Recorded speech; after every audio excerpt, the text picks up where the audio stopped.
कर्म किया हो फल ऐसा ऐसा ही मिलता है। कर्म प्रधान विश्व रचि राखा, कर्म प्रधान है।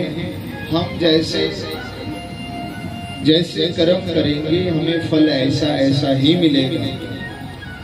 कोई मन कर्म से ना सोचे कि अरे मैं काम कुछ करूंगा और फल मुझे कोई और मिलेगा। अरे नहीं, ऐसा नहीं। बोया पेड़ बबूल का तो आम कहाँ से हुए।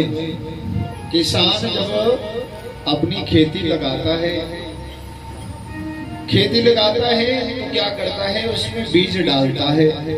जब बीज डालता है किसान ये नहीं सोचता कि वो बीज उल्टा पड़ रहा है कि सीधा पड़ रहा है।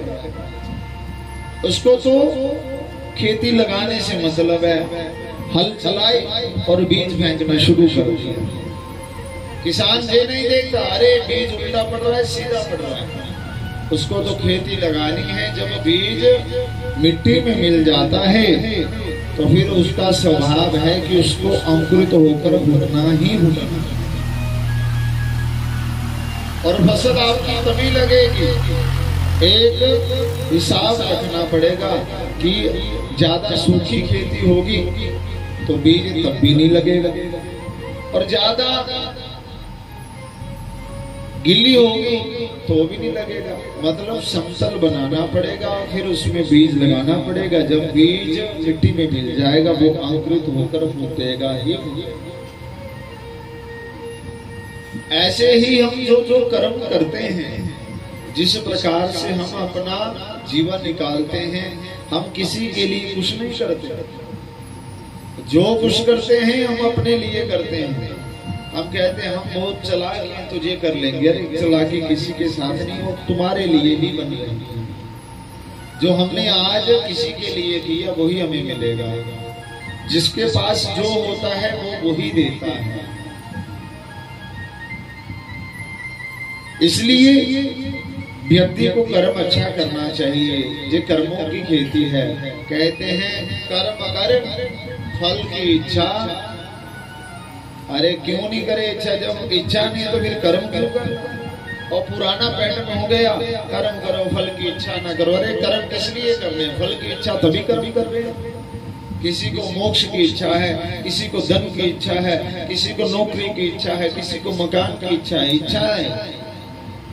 मोक्ष किसको कहते हैं? बस इच्छा दमन कर दो, समाप्त कर लो, वही तो मोक्ष है। और नित्य जो साधना करने वाला व्यक्ति है 12 साल तक वो मोक्ष के द्वार पर पहुंच ही जाता है। बोलो राधे राधे। बात इस तरह की है कि आपको नित्य भगवान का भजन करना है। 10-12 साल आप भजन करोगे तो आपका जीवन भी बदलेगा, आपका स्वभाव भी बदलेगा, आपका पूरा जीवन आनंदमय बन जाएगा। ये गारंटी है भाई। बोलो राधे राधे। कौन कौन चाहता है कि मेरा जीवन बहुत अच्छा बने? एक दो भी नहीं है, वो पीछे कह रहा हूँ। कौन कौन चाहता है कि मेरा जीवन ठाकुर के साथ ही लग जाए? बस ये देखकर नकल मार रहे हैं एक दूसरे। जब हाथ उठाना हो ना तो आंखें बंद करके फिर हाथ उठाना, फिर ये पता ना चले कि पीछे वाले ने देखा कि नहीं देखा। जब एक देखता है ना तो हाँ जी सब खड़े कर लेते हैं, हाँ पीछे ना रह जाए। तो एक बार की समय है, एक भेड़ का झुंड चल रहा था। भेड़ का झुंड चल रहा था तो पूरा झुंड चला। जब झुंड चला तो पूछा बंदे ने भेड़ से, अरे तुम कहाँ जा रही हो? कहती मैं अगले के पीछे चल रही हूँ। जब थोड़े आगे वाले को पूछा तो तुम कहाँ चल रही हो? मैं इसके पीछे चल रही हूँ। अगली को पूछा, मैं इसके पीछे चल रही हूँ। उसने कहा एक के पीछे एक के पीछे एक के पीछे करती रहूंगी तो समय ज्यादा लगेगा। वो बंदा घूम कर आया, जो सबसे आगे भेड़ जा रही थी उससे पूछा, अरे तुम कहाँ जा रही हो? कहती मैं ऐसे ही घूम रही हूँ। समाज को भेड़ चाल भी नहीं कहा जाता। पहले एक चलता तो सब चलते थे। आज एक इस साइड जाएगा तो दूसरी इस साइड जाएगा, तीसरा इस साइड जाएगा। मतलब कहता ये बड़ी है, मैं कट है। कहने का भाव मेरा इतना है कि किसी भी बहाने से, किसी भी बात से जिससे परमात्मा के साथ मन लग जाए वो कार्य कर लेना चाहिए। बोलिए कृष्ण कन्हैया लाल की जय, और मुकुटवंशी वाले की जय। और महाराज उसके आगे सुखदेव महाराज सुना रहे हैं, महाराज ये जो है भक्ति करना सबके बस की बात नहीं है।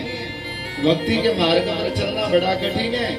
दिखने में बहुत अच्छा लगता, सरल लगता है, मगर जब भक्ति पथ पर चले तो हमारा कठिनाइयां आती हैं। आप राम जी का जीवन देखो, वनवास हुआ, और महाराज आप पांडवों का देखो, वनवास हुआ, ये कैसा हुआ?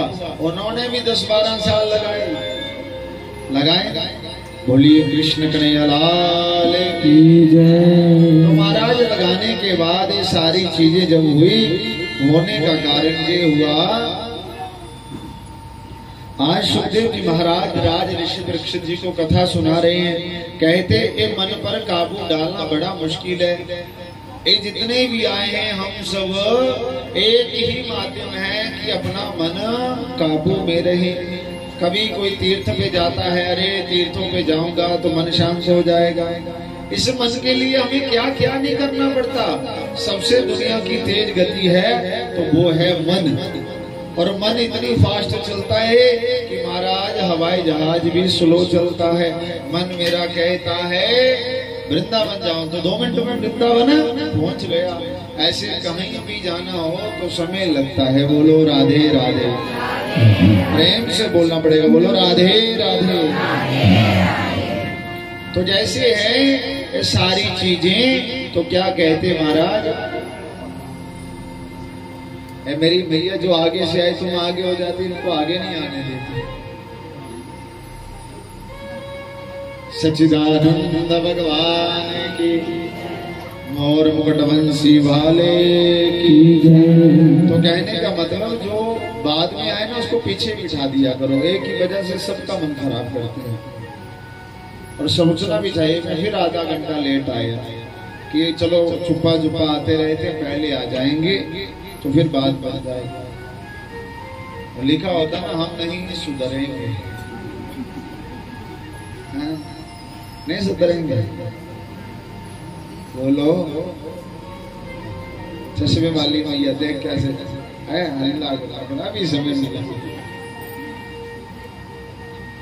पहले हम भजन गाते थे, कृष्ण से मिलने का सत्संग एक बहाना है।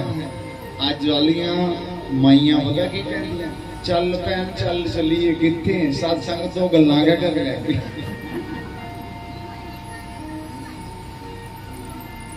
तो कहने का मतलब ये है कि ये मन है, मन छोटे बच्चे का होता है, उसको थप्पड़ मारे तो वो रोना शुरू कर देता है, टाफी दो तो वो चुप हो जाएगा, हंसना खेलना शुरू कर देगा। अगर आप बड़े व्यक्तियों को कोई थप्पड़ मारे तो फिर टाफी ये करे चुप हो जा, तुम चुप होने वाले हो, नहीं होता सरकार। ये मन रूपी जो पुरंजन है, इसकी शादी होगी पुरंजनी बुद्धि देवी से। किससे? अब मन तुम्हारे बस में नहीं है। मन किसके अधीन है? तुम्हारे बुद्धि के अधीन। जो तुम्हारा दिमाग सोचता वही मन करता है। कोई ये नहीं कहता अरे नहीं पता चला, अरे उसका दिमाग काम करता, क्यों नहीं पता चला? उसके दिमाग से मैं सोचा, उसके दिमाग सिस्टम में आया तभी उसने किया। ऐसे कैसे होता? कहते महाराज ये बड़ा कार्य है।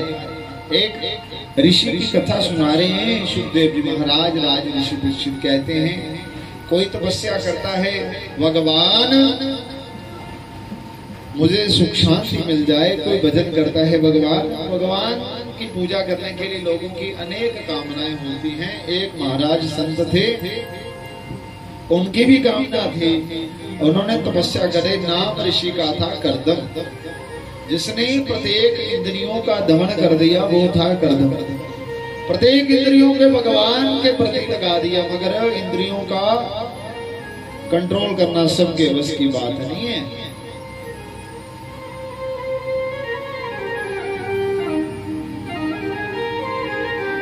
और जैसे सब हुआ तो महाराज आज इतनी सारी बातें जैसे हुई ना जी,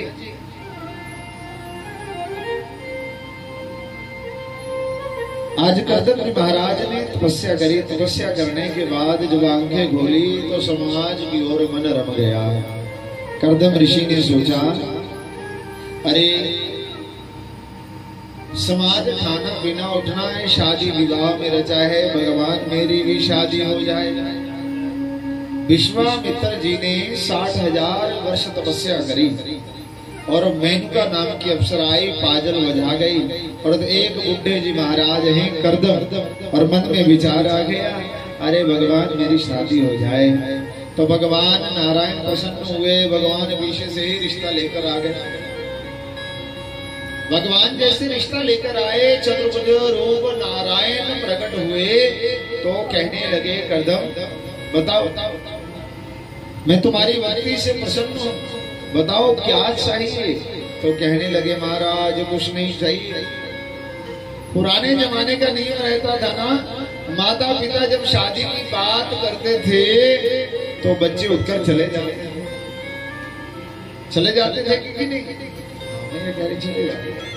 तो अगर आजकल बच्चे को शादी के लिए कहा जाए तो फिर एंटी टेप साथ में लेके जाते हैं। अरे 4:45 का 4:06 का नहीं चलेगा, बराबर ही होना चाहिए। तो क्या पुराने जमाने का नियम था। कर्दम ऋषि ने तपस्या तो शादी के लिए करी थी, मगर नारायण के दर्शन करने के बाद कोई मन नहीं रहा कि मैं शादी करूं, बस भगवान के ही दर्शन करूं।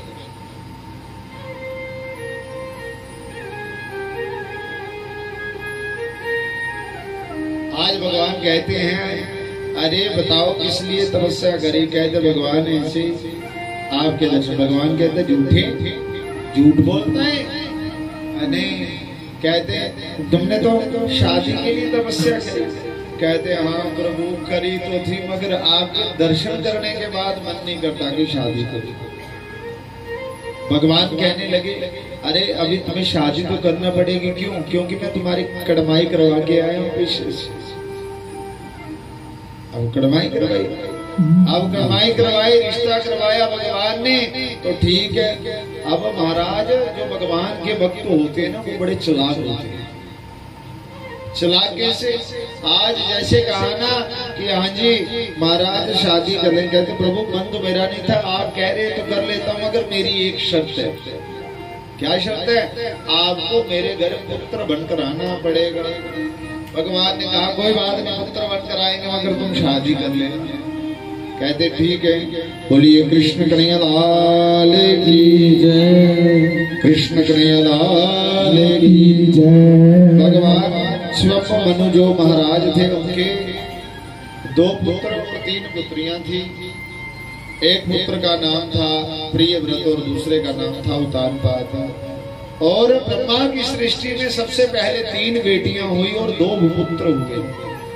आज एक बेटी हो, दूसरी हो तो माताओं का मुंह ढीला हो जाता, अरे 2 आ गई। अरे भगवान बेटियां उन्हीं के घर देते हैं जो अच्छे से पालन कर सके, जो अच्छे से परवरिश कर सके। सबको थोड़ी मिलता बेटियों का पालन पोषण करना। अगर देवियां नहीं आती तो तुम कहां से आते? इसलिए जो भगवान ने दिया है उसको प्रसाद समझ कर रखा करो। राम की चिड़िया राम का खेत, खा ले चिड़िया भर भर पेट, कौन किसे दा खांदा दाना पानी की चीज। कौन किसको देता है? किसी को नहीं। जब दांत नहीं दियो तब दूध दियो, अब दांत दियो कछु और भी देगा। उसने सबकी व्यवस्था करी, चिंटी से लेकर हर व्यक्ति की व्यवस्था करते हैं। जब तुम्हारी बुद्धि काम करने लग जाती है तो फिर माता पिता कहते हैं बच्चा हमारा सियाना हो गया, कमाने योग्य हो गया, तो उस पर ध्यान देना छोड़ देते हैं।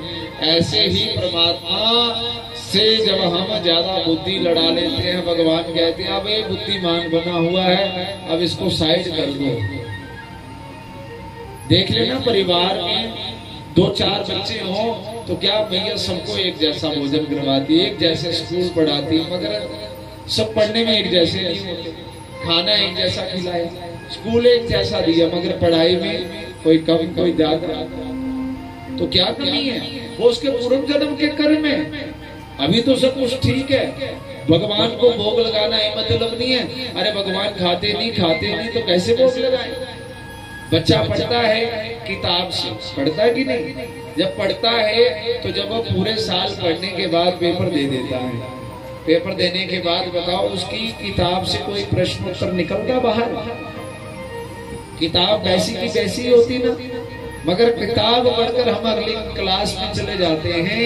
मगर ऐसे ही भगवान को प्रसाद है, जब प्रसाद चढ़ाते हो ना जी, तो खाना तो हमें नहीं है मगर भगवान को चढ़ाना ही है।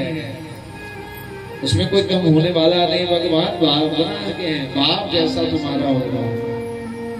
उस थाली से कोई हटने वाला नहीं, मगर उस भावना से भगवान प्रसाद पा लेते हैं।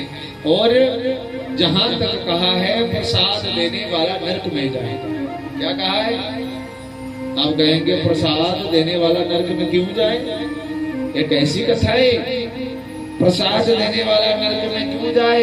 जब कथा होती है ना जी, भागवत कथा, तो फिर क्या, जब अपना बंदा आता ना तो हाथ थोड़ा खुल जाता है। जब सबको बांटने की बारी आए तो कम हो जाता है। जब कोई अपना सज्जन मित्र, चलो वहीं पे, मतलब भगवान के द्वार पर आकर भी तुम्हारे विरोध मन में भाव अलग अलग, भगवान के घर में आकर समभाव ना होना, समानता ना आना, समन्वय ना होना, मतलब पाप का कारण बन जाता है। इसलिए जो है जैसा है उसी को भी यही पसंद है, तभी हो रहा है। बोलो राधे राधे, अरे प्रेम से बोलो राधे राधे। तो कहने के मतलब आज महाराज कर्दम ऋषि जी ने महाराज नारायण की कृपा से कह दिया कि हम महाराज शादी कर लेंगे। कर्दम ऋषि और ब्रह्मा की सृष्टि में 3 बेटियां थी, देवहूति, आकृति और प्रसूति। और महाराज देवहूति का विवाह हुआ कर्दम ऋषि से। पहले जमाने का नियम था, अपनी मर्जी की ही शादी होती थी। आजकल भी अपनी मर्जी की शादी करते हैं, मगर उस शादी में और आज की शादी में अंतर है।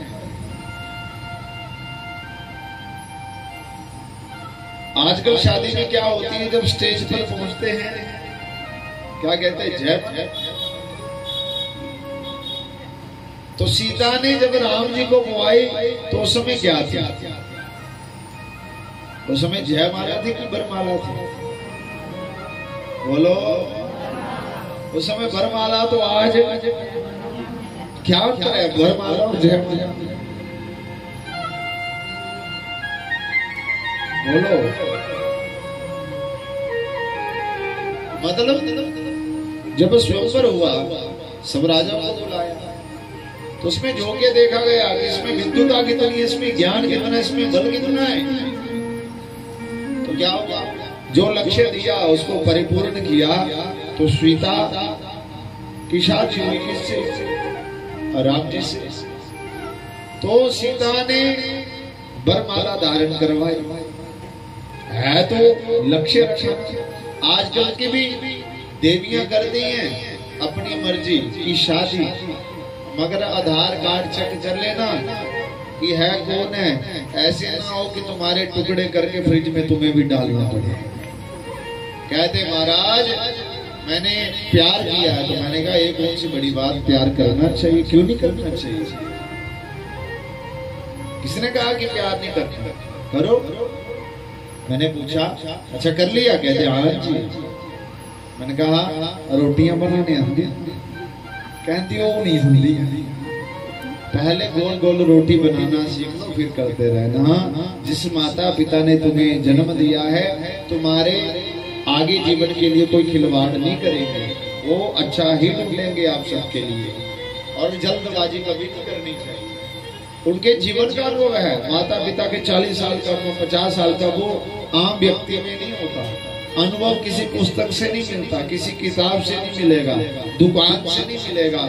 वो जीवन जीते जीते ही अनुभव मिलेगा।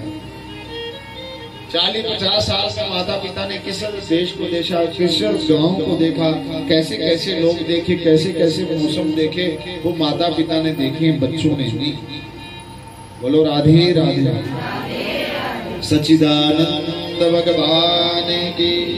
आज गंधर्व ऋषि आज देवहूति का विवाह सोचने लगे। माता पिता कोई भी अच्छा बालक नहीं मिला।